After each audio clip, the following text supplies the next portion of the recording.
Méditation du 19 juin. Des émotions qui donnent la vie. Deuxième partie. Tout amour authentique est compassion et tout amour qui n'est pas compassion est égoïste. Citation de Schopenhauer. Malheureusement, la joie n'est pas la seule émotion positive, souvent perçue par notre société actuelle comme négative et donc réprimée contre toute logique. Il y en a aussi d'autres comme la compassion. Et cette émotion est-elle bonne ou pas? Bien sûr qu'elle l'est, mais beaucoup de gens ne la perçoivent pas comme telle. Sans aller plus loin, une de mes amies m'a dit à plusieurs reprises « Je ne veux pas que tu m'aimes par compassion ». Nous avons dû clarifier les termes parce qu'elle confondait manifestement la compassion avec quelque chose que ce sentiment n'est pas. Et je n'avais pas l'intention de cesser de l'aimer. Qu'est-ce que la compassion exactement? Il est difficile d'être exact avec ces choses émotionnelles, mais le dictionnaire dit que la compassion est le sentiment qui nous fait partager le malheur des autres. C'est la capacité à percevoir ou à ressentir les maux dont ils souffrent et à vouloir y remédier. Voilà le point essentiel. Cela nous pousse à vouloir remédier à la douleur d'autrui. Si le fait d'éprouver de la tristesse pour quelqu'un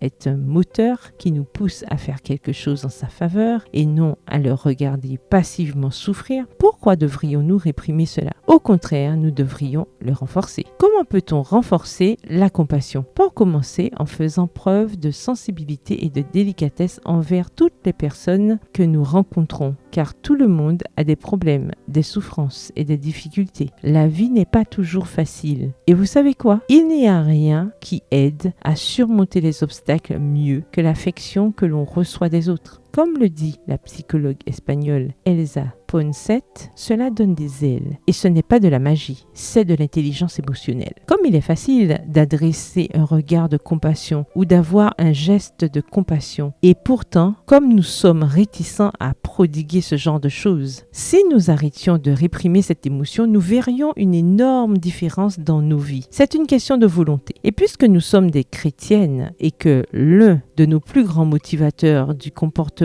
est la parole de Dieu, voici plusieurs textes inspirés sur la compassion qui pourront vous aider à développer cette qualité. Premièrement, soyez bons et pleins de compassion les uns envers les autres. Éphésiens 4, le verset 32 dans la version second 21. Deuxièmement, enfin, ayez tous la même pensée, les mêmes sentiments. Soyez remplis d'amour fraternel, de compassion, d'humilité. 1 Pierre 3, le verset 8. Troisièmement, réjouissez-vous avec ceux qui se réjouissent, pleurez avec ceux qui pleurent. Romains 12, verset 15. Et quatrièmement, alors Jésus eut compassion d'eux. Matthieu 20, le verset 34. Dans la version, la Bible King James française. Le verset du jour se trouve dans Matthieu 5, le verset 7, dans la version Bible en français courant. Heureux ceux qui ont de la compassion pour autrui, car Dieu aura de la compassion pour eux. Bonne journée, que l'Éternel vous bénisse.